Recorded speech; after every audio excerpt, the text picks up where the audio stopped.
যুগেরও অধিক সময় ধরে দুঃশাসন, এরপর 2024 সালের 5 জুন 18-র পরিপত্রটি বাতিল করা হলো। বৈষম্য বিরোধী ছাত্র আন্দোলন নামক প্ল্যাটফর্মটির উত্থান, সারা বাংলাদেশের ছাত্র জনতা ঐক্যবদ্ধ, খুনি ফ্যাসিস্ট হাসিনার পতন এবং দেশ ছেড়ে পালিয়ে যাওয়া। একটি অভ্যুত্থানের পরে নতুন এক বাংলাদেশ।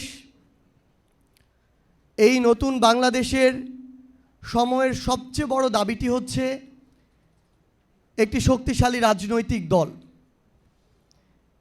এবং আমাদের এই 7 মাসের অভ্যুত্থান পরবর্তী সময়ে সবচেয়ে বড় অনুধাবনটি হচ্ছে সেই 5 অগাস্ট নতুন বাংলাদেশে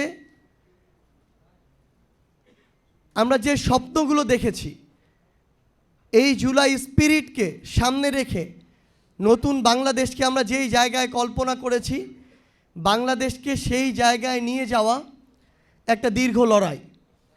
এবং আমরা আমাদের জায়গা থেকে বিশ্বাস করি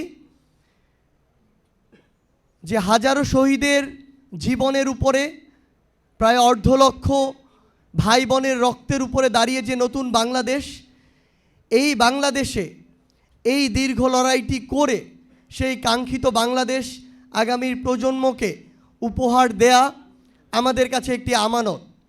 এবং আমরা আমাদের এই লড়াইটি করে যেতে চাই। সেই লড়াইকে সামনে রেখে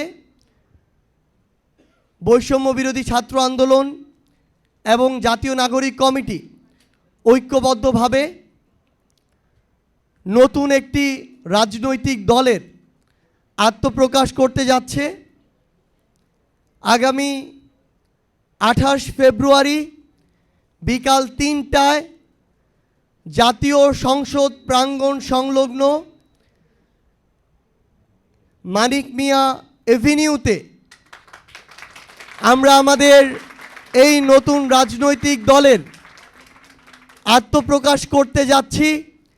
আমরা আমাদের এই আত্মপ্রকাশের যে শপথ, সেই শপথটি এই বাংলাদেশের 18 কোটি মানুষের আশা আকাঙ্ক্ষার যে প্রতীক, ওই জাতীয় সংসদ, সেই জাতীয় সংসদকে সামনে রেখে এই শপথটি করতে চাই।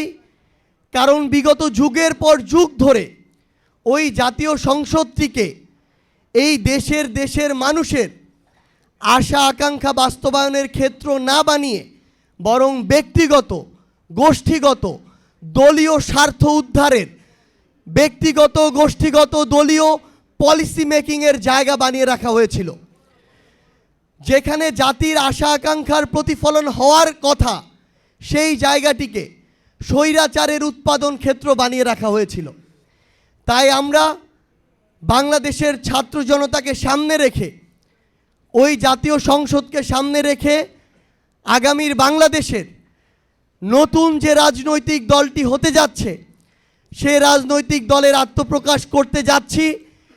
এবং আমরা এই শপথ নিয়ে, এই কমিটমেন্ট নিয়ে শুধু একটি কথাই বলতে চাই, যে হাজারো শহীদের রক্তের উপরে, হাজারো রক্তাক্ত লাশের উপরে যে নতুন বাংলাদেশ এসেছে, এই নতুন বাংলাদেশে আমরা যে রাজনৈতিক দলটি করতে যাচ্ছি, এখানে ব্যক্তি স্বার্থ, গোষ্ঠী স্বার্থ, দলীয় স্বার্থের ঊর্ধ্বে বাংলাদেশের মানুষের স্বার্থ, বাংলাদেশের স্বার্থ প্রাধান্য পাবে।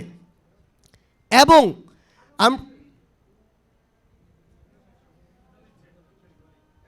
একটু বাকি আছে।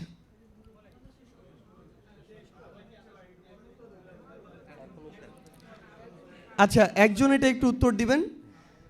আমাদের সেই দল আত্মপ্রকাশের যে আমাদের প্রোগ্রামটি, সেখানে আমরা আমাদের জায়গা থেকে বাংলাদেশের রাজনৈতিক অঙ্গনের যত দল রয়েছে তাদের নেতৃবৃন্দ থেকে শুরু করে আমাদের এই অভ্যুত্থানের যারা শহীদ পরিবার, আহত যোদ্ধা রয়েছে এবং দেশি বিদেশি যারা কূটনৈতিক বৃন্দ রয়েছে, এবং বিগত 16 বছর শুধু নয়, যুগের পর যুগ ধরে নির্যাতিত যারা যোদ্ধা রয়েছে, যারা এই অভ্যুত্থানের প্রেক্ষাপট তৈরি করেছে এবং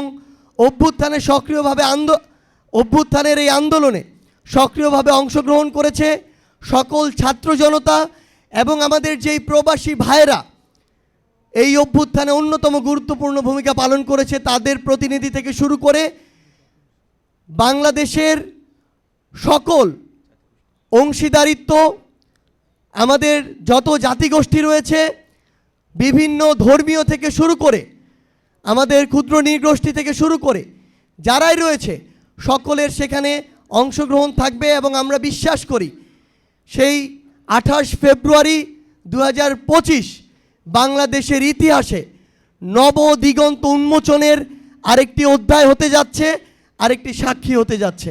ধন্যবাদ।